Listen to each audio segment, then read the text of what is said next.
Hello नमस्कार and welcome to this lecture of strength of material. आज का topic है थर्मल स्ट्रेसेस। गेट के पॉइंट ऑफ व्यू से ये एक इम्पॉर्टेंट टॉपिक है और लगभग हर साल पूछ लिया जाता है। 2020 की गेट एग्जाम में थर्मल स्ट्रेस को बकलिंग ऑफ कॉलम के साथ मिक्स करके एक बहुत ही सिंपल प्रॉब्लम पूछा था। अगर आपको एक जो सबसे बेसिक फंडामेंटल फॉर्मूला होता है थर्मल स्ट्रेस का, सिर्फ वही यूज करना था। 16 में भी कुछ एक प्रॉब्लम आया है, 17 18 में भी इसका प्रॉब्लम आता रहा है। मतलब हर साल थर्मल स्ट्रेस से कुछ न कुछ प्रॉब्लम आता है। अगर कॉन्सेप्ट के पॉइंट ऑफ व्यू से बात करें तो थर्मल स्ट्रेस में सिर्फ एक फॉर्मूला है, उस एक फॉर्मूले से ही सब कुछ होना है। लेकिन प्रॉब्लम की वेराइटी बहुत सारी है, उसको अप्लाई करने के लिए हमको बहुत सारी एनालॉजी को कंबाइन करना पड़ता है। लेकिन थर्मल एक्सपांशन कैसे होता है तो एक सिंपल फॉर्मूले पे बेस्ड है। पहले हम लोग इसका कॉन्सेप्ट क्लियर करते हैं और कोशिश करेंगे कि जितनी ज्यादा से ज्यादा वेराइटी की प्रॉब्लम हम टच कर सकें उसको कंप्लीट करें। तो what is the concept of thermal expansion? मान लीजिए आपके पास एक बार है, वो स्पेस में है, या हम मान लेते हैं कि बार है और एक ऐसे सरफेस पे रखी जिसका फ्रिक्शन जीरो है। अब अगर मैं सराउंडिंग का टेम्परेचर इंक्रीज करूं तो क्या हो? नॉर्मली मटेरियल में टेंडेंसी होती है कि जब उसके सराउंडिंग का टेम्परेचर चेंज होता है तो वो या तो एक्सपांड करता है या कॉन्ट्रैक्ट करता है। मतलब वो टेम्परेचर चेंज के अगेंस्ट रिएक्टिव होता है। तो अगर हम लोग पर्टिकुलरली मेटल की बात करें तो मेटल की टेंडेंसी होती है कि अगर आप टेम्परेचर इंक्रीज करोगे तो उसके लेंथ में एक्सपांशन होगा, और अगर डिक्रीज करोगे तो कॉन्ट्रेक्शन होगा।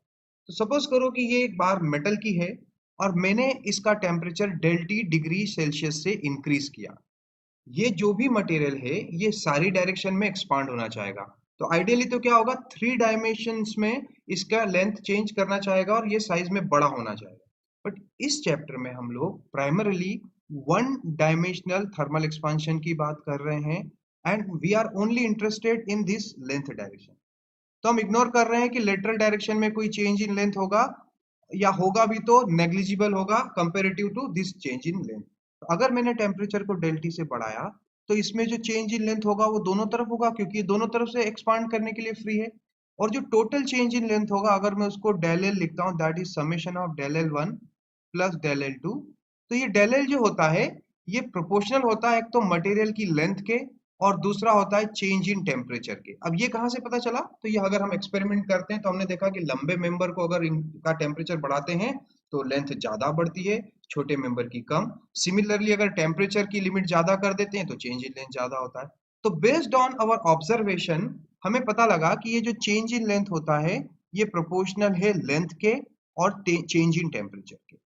अब जब मैं अगर प्रोपोर्शनलिटी को हटाता हूं तो मेरा चेंज इन लेंथ का फॉर्मूला बनता है एक constant alpha L delta T, और इस अल्फा को कहते हैं थर्मल एक्सपांशन कोफिशिएंट या और coefficient of thermal expansion.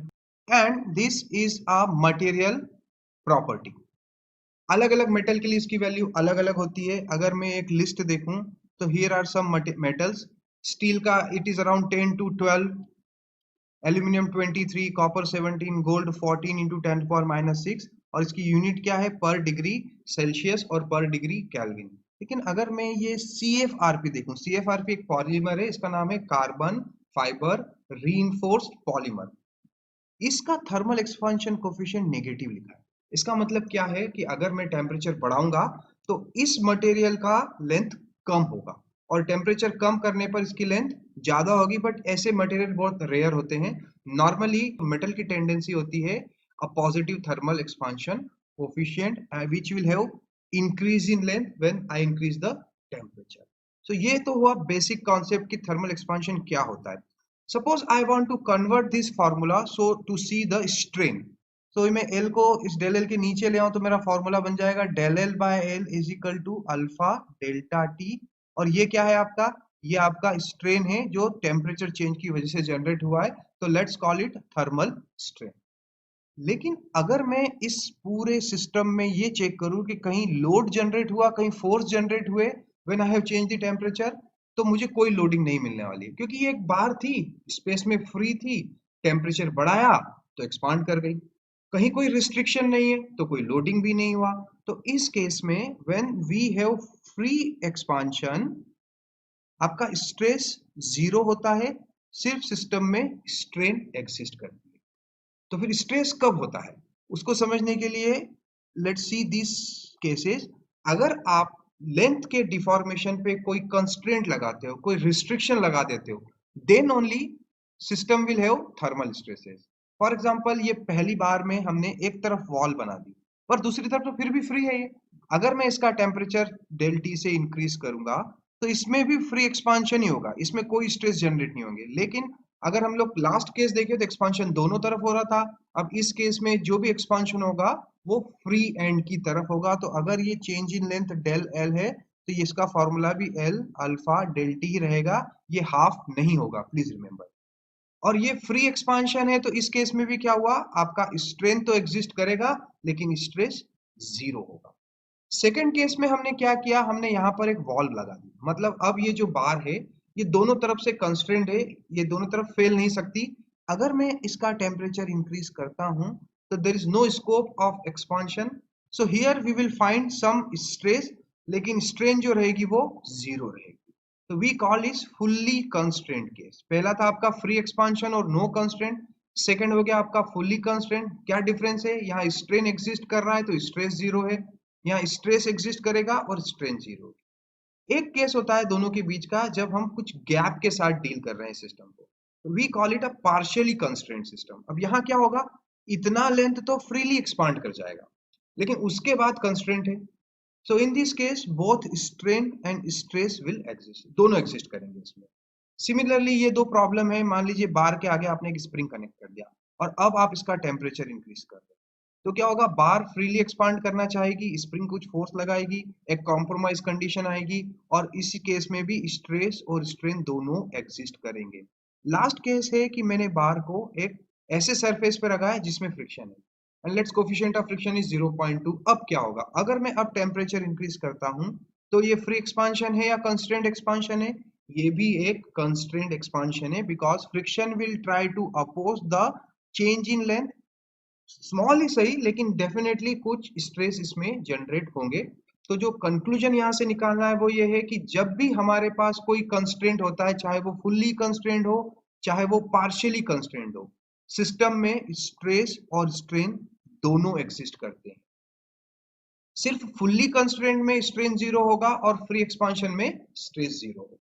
So let's see how we can write a mathematical formula for thermal stress. Suppose हमारे पास एक बार है जिसका लेंथ एल है और वो एक तरफ से फ्री है एक्सपांड करने के लिए। अब अगर मैं सिस्टम का टेम्परेचर डेल्टी से बढ़ाऊं तो क्या होगा, ये वाली बार फ्रीली एक्सपांड कर जाएगी, del L length that would be what, L alpha delta T, वहां अल्फा इसका थर्मल एक्सपांशन कोएफिशिएंट। लेकिन हमें अगर एक कंस्ट्रेंट लगाना है तो कंस्ट्रेंट के केस में कितना स्ट्रेस जनरेट हो रहा है उसको पता लगाने के लिए हम क्या करते हैं, सपोज करो यहाँ पर मैं एक लोड लगा देता हूँ और मैं लोड इतना लगाता हूँ कि ये इसका चेंज इन लेंथ वापस ओरिजिनल स्टेट पे पहुंच जाए, means I have reduced the length by this much amount. जब मैं ये फोर्स लगाकर इसकी लेंथ को कम करूंगा तो इसके अंदर कुछ स्ट्रेस जनरेट हो जाएंगे। ये आपका नॉर्मल स्ट्रेस स्ट्रेन वाला, सिंपल स्ट्रेस स्ट्रेन वाला केस हो गया कि आपके पास मान लीजिए एक बार है जिसकी लेंथ है एल प्लस डेल्टा एल और आपने उस पर एक एफ फोर्स लगाया और एफ फोर्स लगाकर आपने उसकी लेंथ को कर दिया L. So this was your initial length, this is your final length and this del L is your change in length। तो इस केस में मटेरियल में कुछ स्ट्रेन भी जनरेट होगी और कोई स्ट्रेस भी जनरेट होगा। तो we can make an analogy कि जो इस पहले वाले केस से इसमें स्ट्रेस जनरेट हो रहा है वही एक्चुअली इसमें जनरेट होगा अगर मैं इसको एक्सपांड ही ना होने दूं। दैट मीन्स अगर मैं मेरे सिस्टम को फुल्ली कंस्ट्रेंट कर देता हूं, कुछ भी एक्सपांशन में अलाउ नहीं कर रहा हूं, तो इसमें जो स्ट्रेस जनरेट होंगे मैं इस फिलॉसफी से कैलकुलेट कर सकता हूं। और यहां से मुझे पता लग रहा है कि स्ट्रेन कितना है मेरे सिस्टम में, स्ट्रेन हो गया change in length divided bye original length, और स्ट्रेस कितना हो जाएगा, स्ट्रेस होगा elastic constant into strain. So my formula for the stress will be what, this E del L divided by L plus delta L. If I am assuming कि L is much greater than del L, I can ignore this L from here. And if I will put the change in length formula which is L alpha del T, stress का formula क्या हो गया, sigma will be E L alpha delta T divided by this length L. So I will get a final formula that E alpha del t is the formula for stress, and for strain your formula is what? Alpha delta t. तो ये फॉर्मूले आप याद रखिए, क्योंकि यही एक basic formula है जो थर्मल स्ट्रेस में हम बार बार यूज करेंगे कि अगर थर्मल स्ट्रेस निकालना है तो this is the formula for thermal stress, this is the formula for thermal strain. और अगर आपको लोडिंग निकालना है कि आपने ये टेम्परेचर चेंज किया तो इस बार में कितना फोर्स जनरेट हुआ, तो the force will be what? The force will be stress into the cross section area. तो मेरा फॉर्मूला क्या हो जाएगा? मेरा फॉर्मूला यहाँ पे बन जाएगा E alpha delta t into cross section area. This is my thermal load. So इसी फिलॉसफी पे एक प्रॉब्लम सॉल्व करते हैं, और प्रॉब्लम का स्टेटमेंट क्या है कि यहाँ पर आपके पास रेक्टेंगुलर क्रॉस सेक्शन की दो बार है जिन्हें आपने लेटरली ज्वाइन कर रखा है, एक स्टील की है और एक एल्यूमिनियम की है। अब अगर मैं इस सिस्टम का टेम्परेचर डेल्टी से इंक्रीज करता हूं तो सिस्टम में क्या होगा?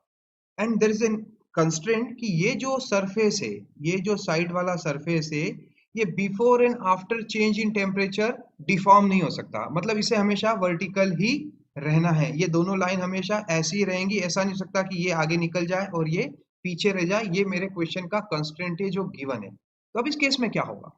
इस केस में अगर मैं नेचुरली देखता तो एल्यूमिनियम का थर्मल एक्सपांशन कोफिशिएंट स्टील से ज्यादा होता है, and it is given here कि एक 23 है और एक 12 है।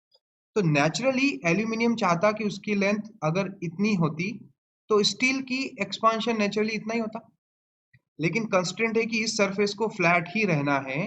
तो यहाँ पर दोनों के बीच में कुछ कॉम्प्रोमाइज होगा, और वो कैसा होगा? एल्यूमिनियम अपना कुछ लेंथ रिड्यूस कर लेगा, स्टील अपना कुछ लेंथ इंक्रीज करेगा, और फाइनली ये एक इस फाइनल स्टेट पे पहुंच जाएंगे। तो टेम्परेचर चेंज करने से मेरे सिस्टम में जो चेंज इन लेंथ होगा वो दोनों में सेम होगा, and I can write it as x.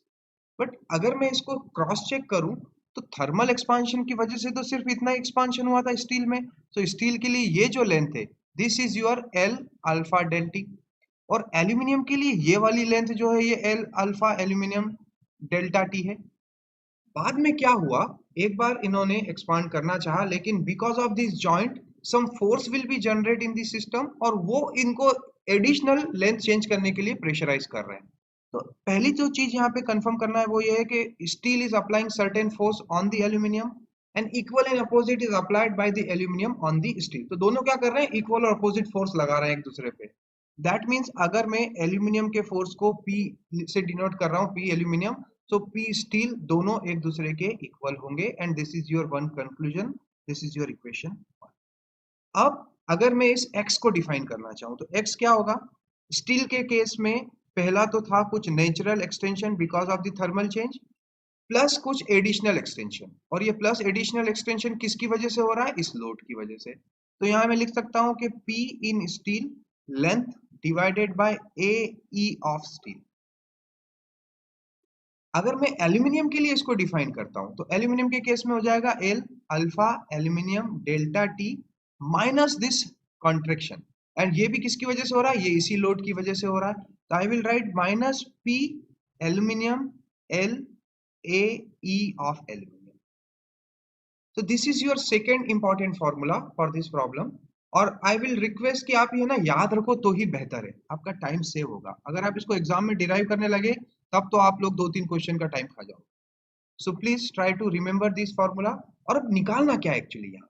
इस प्रॉब्लम में नॉर्मली आपसे पूछा जाता है कि find the stress in the steel और find the stress in aluminium after changing the temperature by an amount delta T. तो इस फॉर्मूले में आप चेक करो, P के अलावा सब नोन है, और ये दोनों P भी इक्वल है।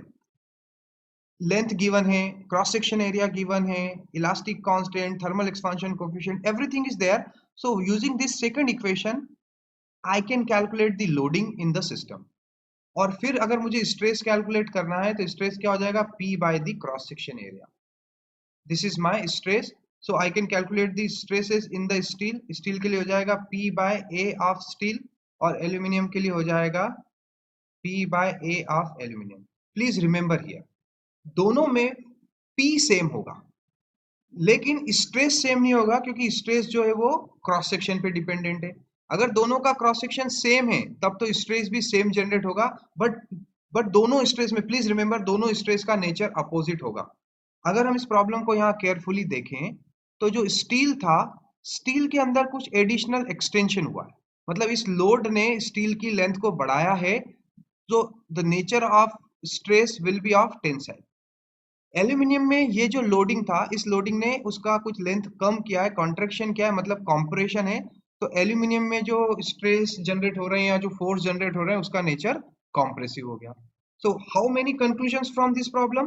पहला कंक्लूजन है दोनों में लोड सेम होगा, दोनों में स्ट्रेस सेम हो भी सकता है, डिफरेंट भी हो सकता है, डिपेंड करता है उनके क्रॉस सेक्शन पे। ये एक फॉर्मूला है जो हमें याद रखना है। एंड लास्ट, स्टील और एल्यूमिनियम में नेचर क्या है, तो इसको हम लोग जनरलाइज कर सकते हैं कि अगर जिसका लार्जर थर्मल एक्सपांशन कोफिशिएंट होता है उसमें कॉम्प्रेसिव स्ट्रेस जनरेट होते हैं, और जिसका लेस होता है उसमें टेंसाइल स्ट्रेस जनरेट होते हैं। So please remember this. Similarly we may have a very slightly different problem. यहाँ हमने दो कॉन्सेंट्रिक सिलेंडर ले लिए हैं, ये भी साइड से ज्वाइन कर रहे हैं, और अगर इस केस में मैं टेम्परेचर इंक्रीज करूं तो इसमें भी क्या होगा? अगर मैं इसका टू डायमेंशनल पिक्चर देखूं तो it is equivalent to the problem we have solved just now. ये इनर सिलेंडर हो गया या आउटर सिलेंडर हो गया। सपोज करो इनर का थर्मल एक्सपांशन कोफिशिएंट ज्यादा है तो वो चाहेगा कि ज्यादा लेंथ तक इंक्रीज करे, आउटर वाले का कम है तो वो चाहेगा कम लेंथ तक इंक्रीज करे, और फाइनली क्या होगा? दोनों के बीच में कॉम्प्रोमाइज हो जाएगा। और ये प्रॉब्लम भी एग्जैक्टली पिछली प्रॉब्लम की तरह हो जाएगी, एक में कॉम्प्रेसिव स्ट्रेस आ जाएंगे, एक में एक्सटेंशन होने से टेंसाइल स्ट्रेस आ जाएगा। तो जिसका थर्मल एक्सपांशन कोफिशिएंट बढ़ा उसमें कौन सा स्ट्रेस आना है? उसमें कॉम्प्रेसिव, प्लीज रिमेंबर। जिसका कम है उसमें tensile. Remaining things will be equivalent, सिर्फ क्रॉस सेक्शन एरिया का फार्मूला यहाँ पर सर्कुलर क्रॉस सेक्शन की वजह से लग जाएगा और यहाँ पर वो रेक्टेंगुलर था, अदरवाइज ये वाला फार्मूला एग्जैक्टली इसके लिए भी वैलिड है। After this, let's see different type of problem, that is the partial constraint. So here I am showing a bar, let's इसका length L है, thermal expansion coefficient alpha है और cross section area A है। और आपको अगर मैं temperature change कर रहा हूं तो आपको पता लगाना है कि इसमें थर्मल स्ट्रेसेस कितने जनरेट।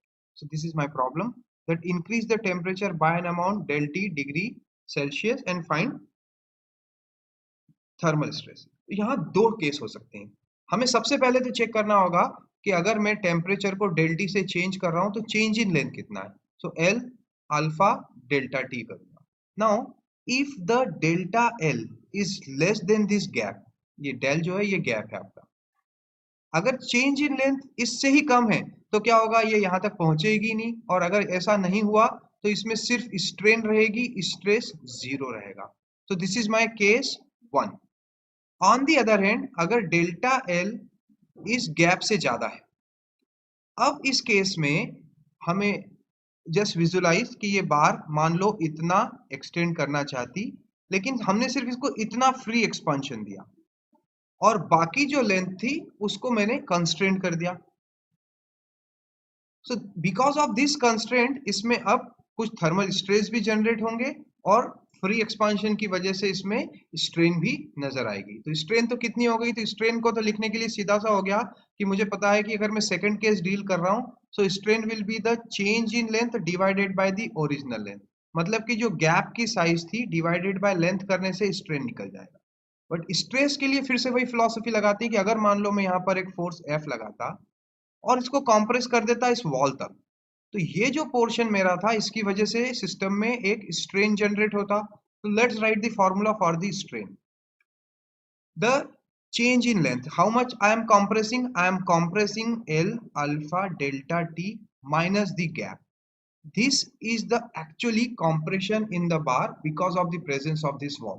So strain formula के लिए मेरा ये वाला change in length हो गया divided by the original length। तो actually तो मुझे उसको लिखना चाहिए L plus delta L, लेकिन again I will assume कि L is much greater than delta L, तो मेरा फॉर्मूला सिंपल हो जाएगा L alpha delta T minus the gap divided by L.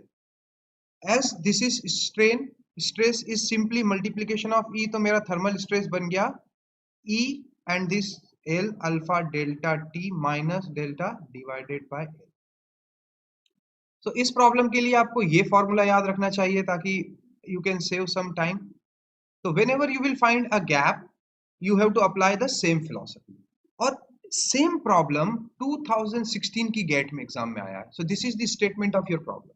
एक बार है, 250 लेंथ है, 0.2 mm का गैप गिवन है, टेम्परेचर चेंज 200 डिग्री सेल्सियस से कर रहे हो, 10 टू द पावर -5 पर डिग्री सेल्सियस का थर्मल एक्सपांशन एंड 200 GPa इसका इलास्टिक कांस्टेंट है, and you have to find the thermal stress.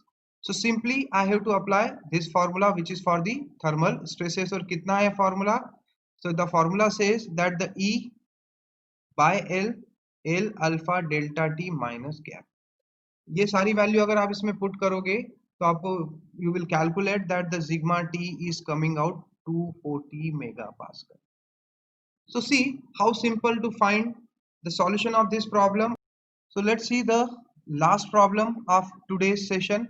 ये problem आपका GATE 2020 में पूछा है and it is a mix-up of thermal stresses and the buckling of column. जब हम लोग आगे buckling of column पढ़ेंगे तब हमें एक फॉर्मूला मिलेगा कि अगर एक बार है और उसके दोनों एंड पिन होते हैं तो उसके क्रिटिकल लोड का फॉर्मूला होता है pi square E I divided by L square. अभी हम इसकी डिटेल में नहीं जा रहे हैं. This is just a formula for us कि अगर इसमें मुझे कितना टेम्परेचर में इंक्रीज करूं कि ये जो बार है ये बकलिंग नहीं हो, इसमें बकल ना करे.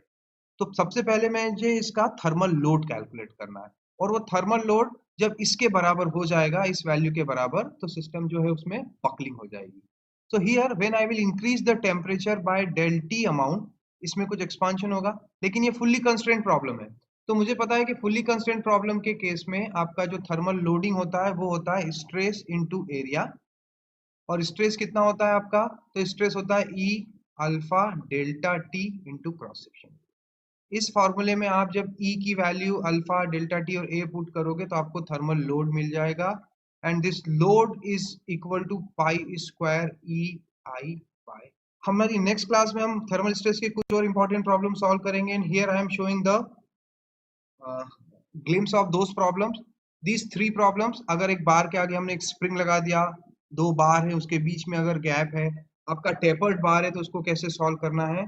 विद दिस नोट आज का सेशन यहीं खत्म करते हैं. I will see you soon in my next session. Thank you.